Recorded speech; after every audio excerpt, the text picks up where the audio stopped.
누가복음 12장 13에서 21절까지 말씀입니다. 신약성경 114면에 있습니다. 115면에 있습니다. 누가복음 12장 13에서 21절 말씀을 다 같이 합독으로 함께합니다. 함께합니다. 무리 중에 한 사람이 이르되 선생님 내 형을 명하여 유산을 나와 나누게 하소서 하니 이르시되 이 사람아 누가 나를 너희의 재판장이나 물건 나누는 자로 세웠느냐 하시고 그들에게 이르시되 삼가 모든 탐심을 물리치라.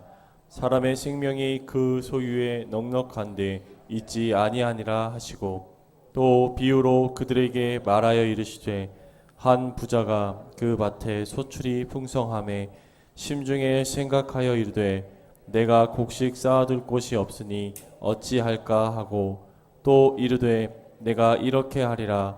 내 곡간을 헐고 더 크게 짓고 내 모든 곡식과 물건을 거기 쌓아두리라.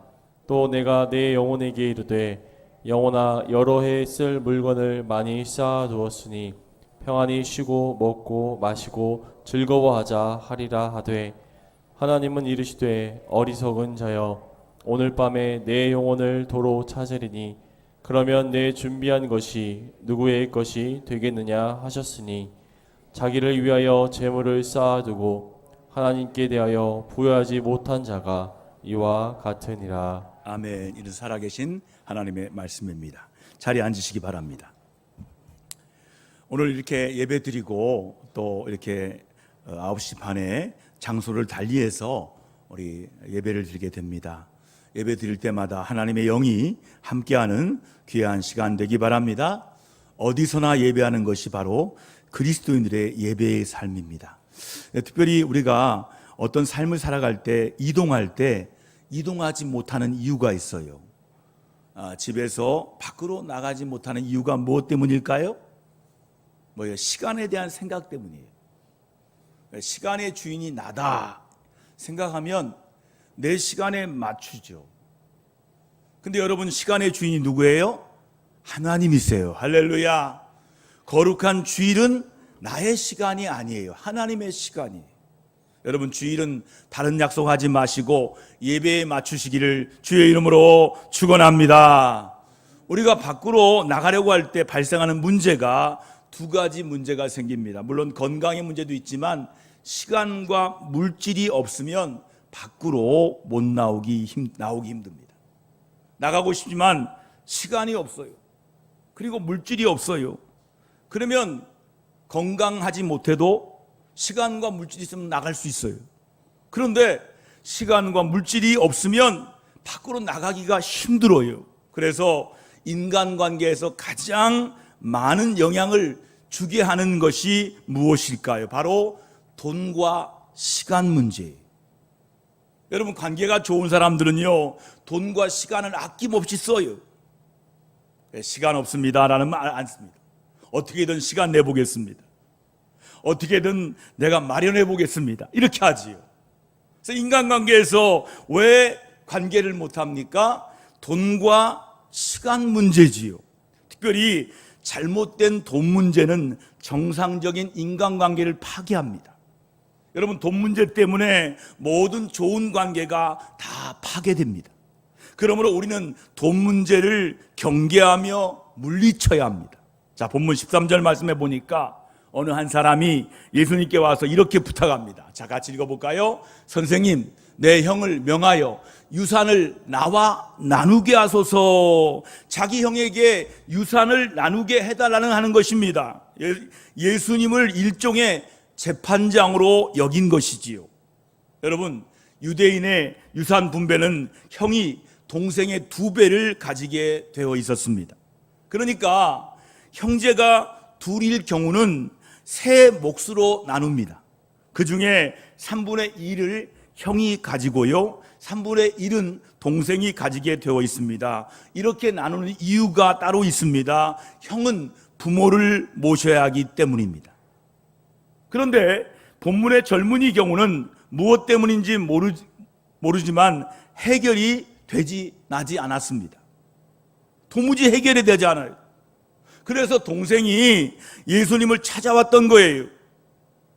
유산 분배를 지나치게 집착하다 보니까 형제 간의 우애가 사라져 버렸어요. 동생도 없고 형도 없습니다. 서로가 원수같이 되었습니다. 동생은 형 때문에 내가 손해보는 것만 같았습니다. 형 때문에 내가 불행해지는 것 같았습니다. 그래서 형을 마음속으로 죽이고 싶은 거예요. 형만 없으면 좋겠다라고 형이 미워졌어요. 차라리 형이 죽어 없어졌으면 좋겠다는 상황에까지 이른 것입니다. 그러므로 그 가문의 명예는 실추되었어요. 유산 때문에 형제 사이가 망가져 버렸어요. 그러니 정말 망신입니다. 돌아가신 부모님에게 욕을 돌리는 결과가 되었습니다. 그런데도 이 형제는 아랑곳하지 않았습니다. 오직 재물에 대한 욕심으로 눈이 핏발이 서 있을 뿐입니다. 부모도 형제고 이웃이고 가문이고 다 안중에 없습니다. 마침내는 예수님의 힘까지 빌려서 이 문제를 해결하려고 혈안이 된 것입니다. 사람은 이기심과 탐심의 노예가 될 때 이렇게까지 취해지는 것입니다. 내 이익밖에 생각하는 것이 없습니다. 상대방 생각은 조금도 해주지 않습니다. 이런 일을 어디 본문에서만 보는 일입니까? 오늘의 우리가 사는 세상에도 이 돈 문제 때문에 부부 사이가 나빠지는 경우가 있습니다. 돈 때문에 형제 사이가 원수같이 되어버린 집도 있습니다. 돈 때문에 부모와 자식 사이에 원수같이 된 집도 있습니다. 가만히 생각해 보면 돈 때문에 사람의 인격이 너무나 초라해집니다. 얼마나 추합니까? 돈 때문에 세상이 얼마나 어지럽고 복잡합니까? 결국은 돈 문제 때문입니다. 여러분, 모든 사람은요, 예수님을 바르게 알아야 합니다. 돈을 알기 전에 예수님을 바르게 알아야 할 숙제가 있어요. 예수님을 바르게 알지 못하면 인생을 헛사는 것이기 때문입니다. 그러므로 예수님을 바르게 아는 것이 축복 중에 축복인 줄 믿으시면 아멘 합시다. 왜냐하면 사람이 죽으면 주인 대신 예수님 앞에서 심판을 받아야 하기 때문입니다. 여러분, 인생에 있어서 예수님이 없으면 모든 문제를 해결할 길이 없습니다. 그래서 예수님께서 말씀하셨어요. 같이 읽습니다. 내가 곧 길이요 진리요 생명이니 나로 말미암지 않고는 아버지께로 올 자가 없느니라. 여러분, 아무리 착해도요, 아무리 종교심이 많아도요, 예수님을 나의 구주로 믿지 못하면 길이 없는 거예요. 하나님께 가는 길이 막힌 거예요. 여러분, 예수님이 길이요 진리요 생명임을 믿으십니까? 그러면 예수님을 길로 믿고 진리로 믿고 생명으로 믿어서 아버지께로 다 돌아가시는 저와 여러분 되기를 축원합니다. 그런데 본문에 보니까 나오는 이 사람은 예수님에 대해서 잘못 알고 있었어요. 그는 예수님을 당시에 훌륭한 선생님 랍비 정도로 안 것입니다. 왜냐하면 이런 문제가 있을 경우에 유대 사회에서는 해결사가 바로 랍비였습니다. 랍비들은 지혜롭게 어느 편의 마음도 상하지 않게 잘 해결해 주었습니다. 그래서 이 젊은이는 예수님께 유산 문제를 해결해 달라고 청한 것입니다. 그런데 예수님께서 말씀합니다. 이 사람아, 누가 나를 너희의 재판관이나 물건 나누는 자로 세웠느냐? 이렇게 말씀하십니다. 이 말씀의 의미가 무엇입니까? 나를, 예수님을 바르게 알라는 말씀이에요. 그러면 예수님을 바르게 안다는 것은 어떤 의미가 될까요? 예수님이 바로 나와 나의 모든 것을 창조하신 창조의 하나님이심을 알아야 한다는 거예요. 한번 따라 합시다. 예수님은 창조의 하나님이시다. 여러분, 하나님은 창조의 하나님이세요. 예수님이 하나님이잖아요.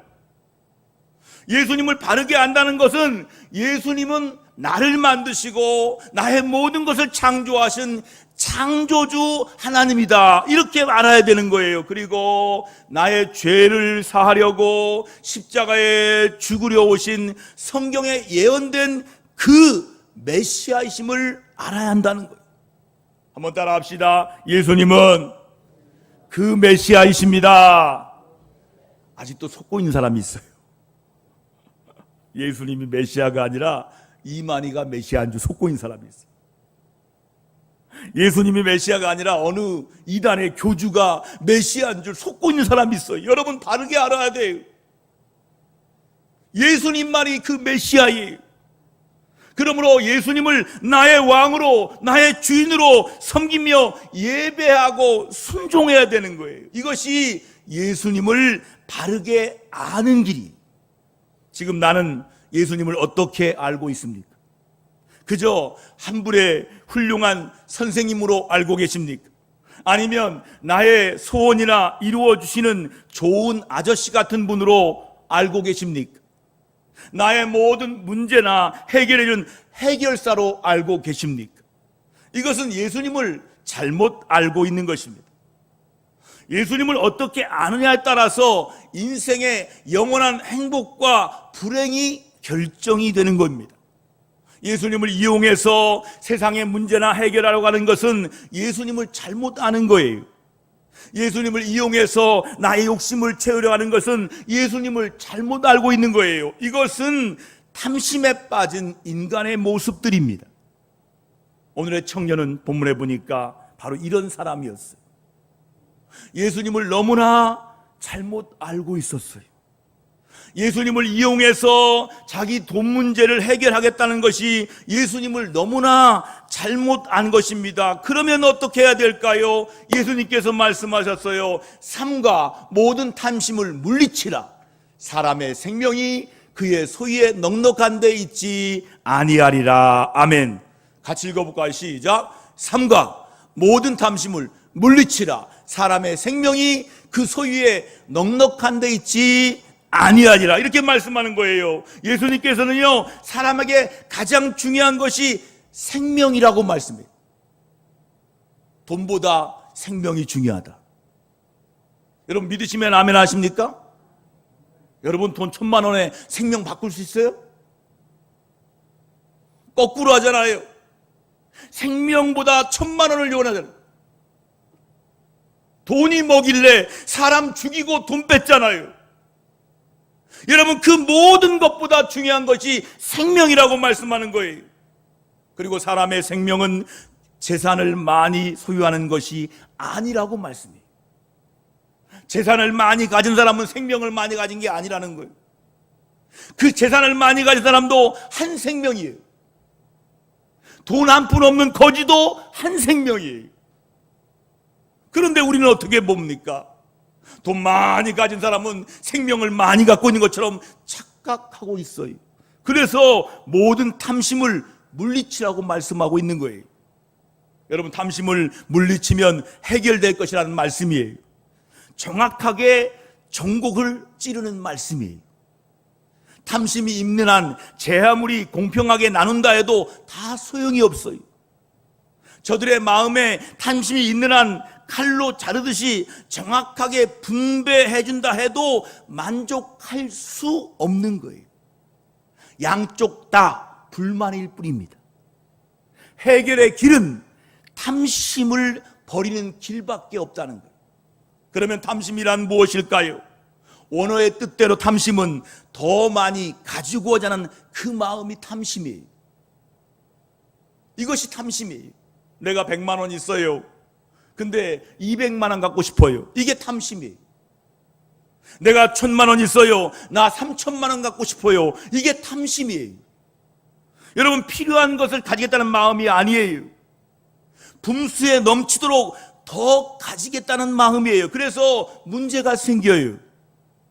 그러면 어떻게 탐심을 물리칠 수 있을까요? 그것은 자족하는 마음을 가져야 되는 거예요. 한번 따라해 봅시다. 나는 됐슈. 이 말이 자족하는 마음이에요. 난 됐슈. 이것이 충분해요. 이게 자족하는 마음이에요. 사도 바울이 말합니다. 자족하는 마음이 있으면 경건은 큰 이익이 되느니라. 디모데 전서 6장 6절에 말씀하고 있습니다. 여러분, 자족하는 사람은요, 무엇이든지 감사해요. 내가 가진 것에 만족합니다. 모든 것이 귀하고 충분한 줄 알고 살아간 사람이 자족하는 사람이에요. 그렇게 살아간다면 경건은 큰 이익이 된다는 그 말씀이에요. 그런데 예수님을 믿으면서도 자족하는 마음이 없는 분이 있어요. 복을 받지 못했다고 늘 마음에 원망해요. 그렇게 열심히 기도했는데 하나님은 내게 복은 안 주신다고, 돈을 안 주신다고 마음에 불평합니다. 여러분, 자족하는 마음이 없으면 기쁨의 신앙생활을 할 수가 없는 거예요.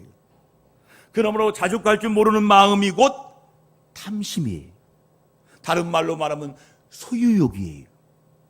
끝없는 소유욕이에요. 무엇 때문에 더 가져야 합니까? 사람이 쓰는 양은 한도가 있습니다. 무한정 쓸 수 있는 것이 결코 아닙니다. 그런데 다 쓸 수도 없으면서 무제한으로 다 가지겠다고 합니다. 이 마음 때문에 많은 사람이 불행해지는 것입니다. 만약 모든 사람이 다 소유하지 않고 필요한 것만 가져간다면 세상에 없어서 굶어 죽는 사람은 없을 것이라는 겁니다. 한계를 모르는 소유욕 때문에 많은 사람이 고통을 당하는 것입니다. 지금 세계의 큰 문제가 무엇입니까? 바로 이런 분배의 문제입니다. 선진국이 후진국에게 나눠주고 또 잘 사는 나라가 나눠주면 세계의 문제는 사라져요. 하나님께서 우리에게 넉넉하게 주셨어요. 충분하게 주셨어요. 어떤 분은 앞으로 인구가 지금의 10배가 된다 해도 얼마든지 먹을 것이 있다라고 합니다. 그런데 무엇이 문제입니까? 잘 분배가 되지 않기 때문이에요. 한쪽에서는 먹을 것이 없어서 굶어가고 있고 죽어가고 있습니다. 식량이 없어서 하루 평균 3만 명씩 굶어 죽습니다. 그런데 한쪽에서는요, 남아서 썩는 것을 바다에 버리기도 합니다. 여러분, 하나님 편에서 한번 생각해 보십시오. 하나님께 이 세상을 내려다보시면서 뭐라고 말씀하시고 싶겠습니까? 내가 충분히 다 주었는데 서로 나누어 먹으면 될 것을 한쪽은 너무 많이 가졌고 한쪽은 가지지 못해서 굶어 죽고 있으니 이것이 무슨 꼴이냐라고 하나님이 책망하시지 않겠습니까?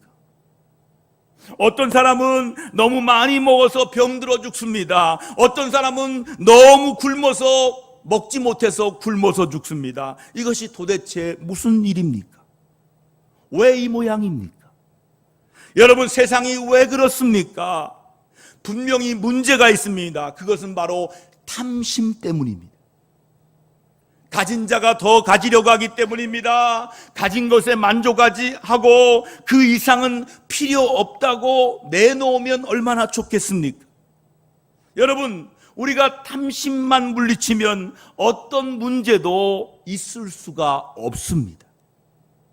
욕심만 버리면 문제가 다 해결됩니다. 우리가 서로 사랑하기만 하면 아무 문제가 없습니다. 그런데 왜 이렇게 문제가 많은 것입니까? 탐심 때문입니다. 가진 자가 더 가지려 하기에 문제가 생기는 것입니다. 그러므로 탐심을 물리치려면 자족해야 합니다. 지금 이대로 만족하는 거예요. 한번 해볼까요? 지금 이대로 저 만족해요. 그런데 한 걸음 더 나아가서 더 감사해야 되는 거예요. 지금 이대로 감사합니다. 이것이 탐심을 물리치는 일이에요. 그런데 지금 나는 어떻습니까? 나의 마음에 탐심을 다 물리치셨습니까? 무엇을 더 갖고자 하는 마음을 버리셨습니까? 높은 자리로 올라가고자 하는 마음을 다 버리셨습니까? 오늘 주어진 모든 것에 만족하십니까? 그리고 모든 일에 진심으로 감사하십니까? 우리 모두 탐심을 다 물리치고 진심으로 자족하는 성도가 다 되시기를 주님의 이름으로 축원합니다. 여러분, 예수님께서 사람의 생명이 소유의 넉넉함에 있는 것이 아니라는 비유를 들어서 설명을 하십니다. 자, 그것은 어리석은 부자의 비유예요. 한 부자가 그 밭에 소출이 풍성해졌습니다. 심중에 말합니다. 내가 곡식 쌓아둘 곳이 없으니 어찌할까라 또 생각합니다. 같이 읽습니다. 내가 이렇게 하리라. 내 곡간을 헐고 더 크게 짓고 내 모든 곡식과 물건을 거기 쌓아두리라. 또한 내가 내 영혼에게 이르되 영혼아 여러 해 동안 쓸 물건을 많이 쌓아두었으니 평안히 쉬고 먹고 마시고 즐거워하자. 이렇게 말씀하였습니다. 그러나 하나님께서 말씀해요. 어리석은 자야, 오늘 밤에 내 영혼을 토로 찾으리니 그러면 내 준비한 것이 누구의 것이 되겠느냐? 이렇게 말씀해요. 예수님께서 말씀하신 이 비유의 뜻이 뭘까요? 그것은 내 인생의 주인이 네가 아니라 나 창조주 하나님이시라, 이 말씀이에요. 주인이 네가 아니라는 거예요. 내가 주인이라는 거예요. 창조주 하나님의 것이라는 거예요. 이 말씀에 아멘 하시면 아멘 하시기 바랍니다. 동의하십니까? 여러분, 하나님을 생각하고 하나님의 뜻을 먼저 바르게 깨달으라는 말씀이에요. 너는 너의 물질과 소유만 생각하고 만족하고 있는데 물질을 풍성해 주신 나 하나님을 생각하라. 어떤 분은요, 죄송합니다, 지금 이 자리에 와서도 계속 생각합니다. 어떻게 돈 벌지?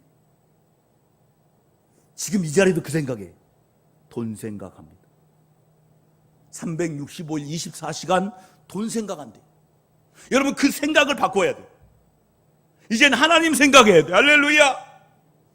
내게 하나님이 계시다. 나를 풍성하게 한 하나님을 생각하자.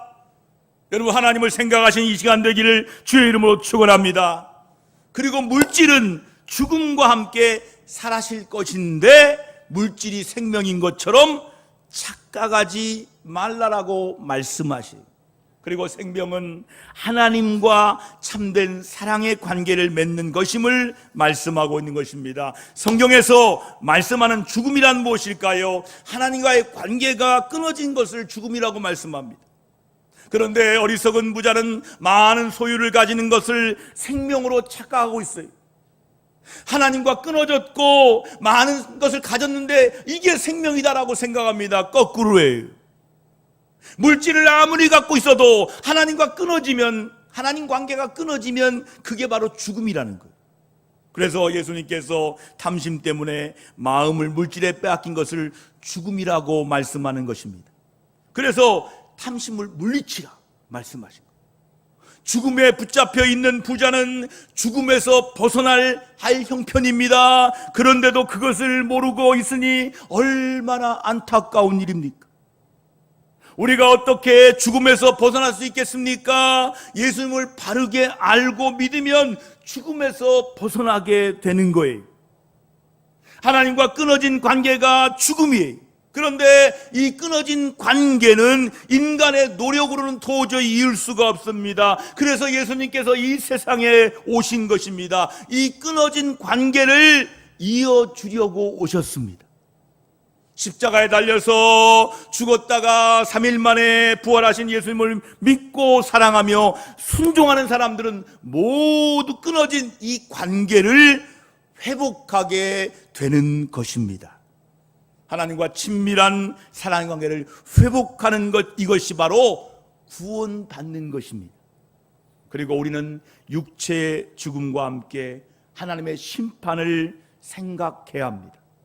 많은 사람은 이 세상에 죽으면 다 끝이다라고 생각하고 있습니다. 그러나 그것은 자기의 잘못된 생각일 뿐이에요. 부활하신 예수님께서 어디로 가셨습니까? 다시 하나님 아버지의 품으로 돌아가셨습니다. 귀천하셨습니다. 모든 사람은 다시 아버지 하나님의 품으로 돌아가야 할 존재들입니다. 그런데 가서는 안 될 곳으로 가고 있습니다. 아버지 하나님께는 너무도 마음이 아파하십니다. 우리는 예수님을 믿음으로 다시 아버지 하나님 품으로 돌아갈 수가 있게 되었어요. 그러므로 항상 탐심을 물리치고 아버지의 품으로 돌아가 승리하시기를 축복합니다.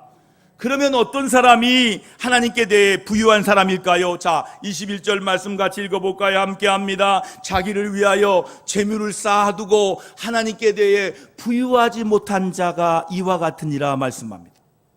오직 자기만을 위하여 사는 사람은 하나님께 대해 부유치 못한 사람이, 우리를 지으시고 복을 주시는 아버지 하나님을 깨닫지 못한 것처럼 어리석은 일은 세상에 없습니다. 그러므로 우리는 하나님에 대해서 부유한 사람이 되어야 돼요.